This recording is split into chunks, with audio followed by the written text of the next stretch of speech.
The Punch Up Pod. What a nice couple of folks, Lila and Pat. I said something here about just how weird it is. It's like being treated like shit at any workplace. We're all conditioned to it. You don't necessarily always unionize, although you probably should have a union, or at least if not a union precisely, people prefer more agency over their own situation than less agency, and unionizing is one of the tools for achieving that.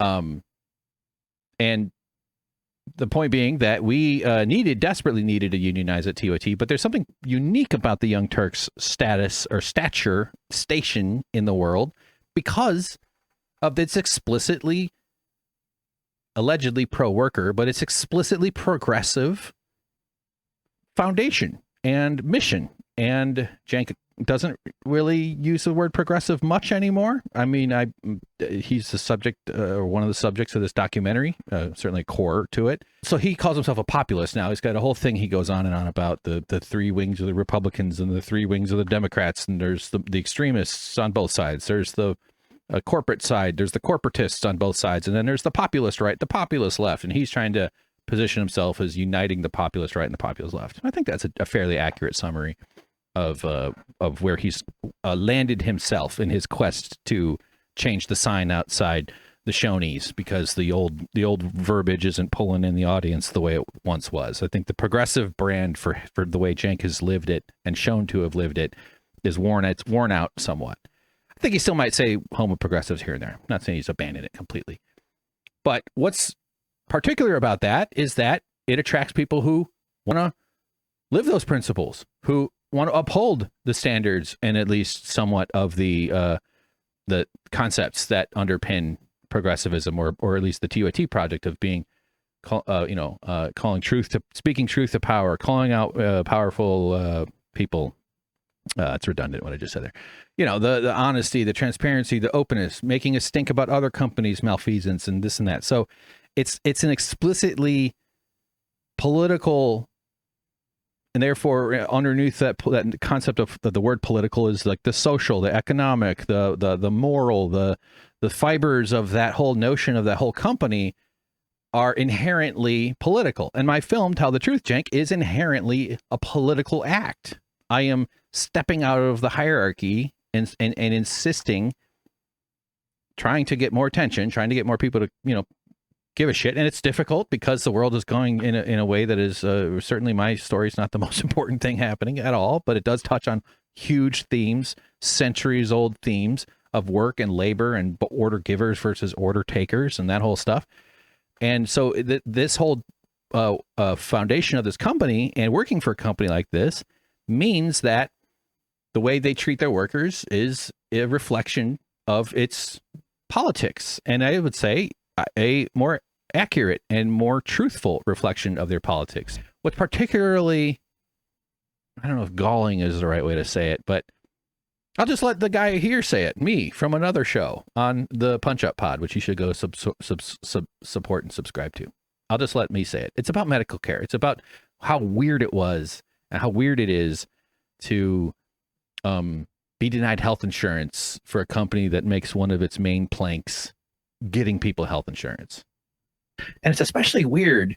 Hold on, I got to fix my audio. And it's especially weird, because I come from the TOT audience originally. I had this long history with the company, and I don't know if true believer is the right word, but like, it's just wild to have this business, to work for this company that has this explicitly progressive, I'm going to air quote progressive foundation of fighting for better conditions, better worker, calling out BS, not lying, being honest, all that stuff that Cenk pretends is true about him.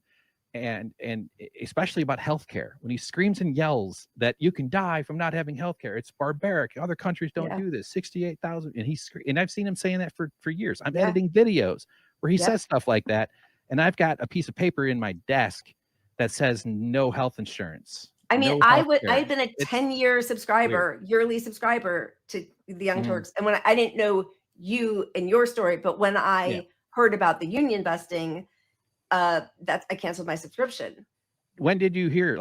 I asked her about that. Her answer was like in 2020 was when she heard about it. So the healthcare stuff, let's show it.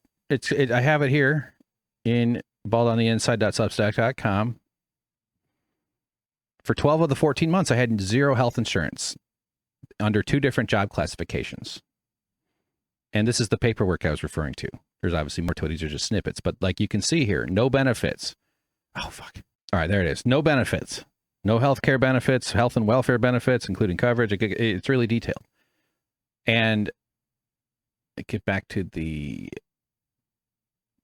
video here. And then I found this part where a great example. It's something I'm probably going to include in the film. You know, I'm still sourcing footage for the documentary. So I don't know if I'm going to use this instance of it, but Cenk was recently joined the Hogwarts Academy, Cambridge, the guy hosting it. He had actually really intelligent questions. I just say, it's just, you know, I'm an American piece of shit. So I'm obviously assuming that this is a, you know, there's candles floating above their heads and they had to wear a hat that told them which dormitory to live in. Here's Cenk expressing that same sentiment. Like, this guy is a dude who busted a union started by a group of people for a variety of reasons. This isn't the only one, but the core reason in the 2019 effort, the first effort was 2018, is that my working conditions of working full-time video editing with people classified differently who got benefits. I got no health insurance. I asked for help. They changed it to part-time from independent contractor. Still no benefits, no health insurance. And this is what I'm talking about. And it's Senate tradition. So golly gee, we can't do paid family leave, even though almost every nation on earth has it. We can't do universal health care. So if you don't have, by the way, if you don't know this, in America, if you don't have private health insurance, we let you die in the streets. And about 68,000 Americans die every single year because they don't have health insurance.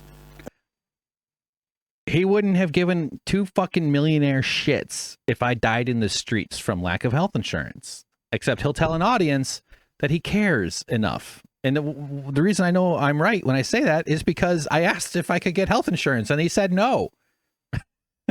He wanted my labor. He needed my obedience.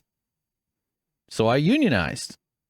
And it bothered the other people that worked there. And shame on other people who work at TYT still, who know more about this story, who might be our hosts. And I'm not calling out every single employee, but as I said on the Punch Up pod, John Adirola should unionize the rest of the Young Turks. Come on, John, live your principles, man.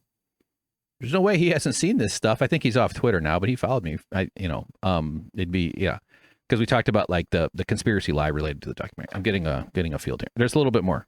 America's a brutal country living under corporate rule. So now the Democratic leadership that said the filibuster is brutal country living under corporate rule. Just back up like 15 seconds here. If you don't have, by the way, if you don't know this, in America, if you don't have private health insurance, we let you die in the streets. And about 68,000 Americans die every single year because they don't have health insurance. America's a brutal country living under corporate rule. Corporate rule. Now, you're assuming when he says that, he wants to end the corporate rule or reduce the strength of the corporations that rule over us. He used to call himself a democratic capitalist, trying to inject concepts that are incompatible with each other. Consent, this is partly one of the themes and sort of the blended concept of leverage and democracy and fairness all comes down to consent. A union allowed us to renegotiate the terms of consent. I consented to the work because I needed the work. I was desperate for work. You've heard me say it a million times. I was having difficulties, blah, blah, blah. I needed the job. We all understand. It was easier it's hard. It sucks to not have income and to be under all that level of stress. And it's a work I was good at. But it was completely disrespectful and completely wrong to have someone working full time for no benefits under corporate rule. So I'll just back up like 10 seconds here and listen to this. He doesn't mean this when he says this. He says it with conviction. You would be right for thinking he means it if you weren't aware of this background stuff, but he does not mean this whatsoever. We let you die in the streets, and about 68,000 Americans die every single year because they don't have health insurance. America's a brutal country living under corporate rule. So, Wharton School of Business graduate Cenk Uygur, speaking to the Cambridge Union. Shout out to my homies over there at the Cambridge facility. I think that's somewhere near Hagrid's hut, right? They can hear Hagrid doing his morning stretches. At least they hope he's just doing morning stretches. You know what I'm saying?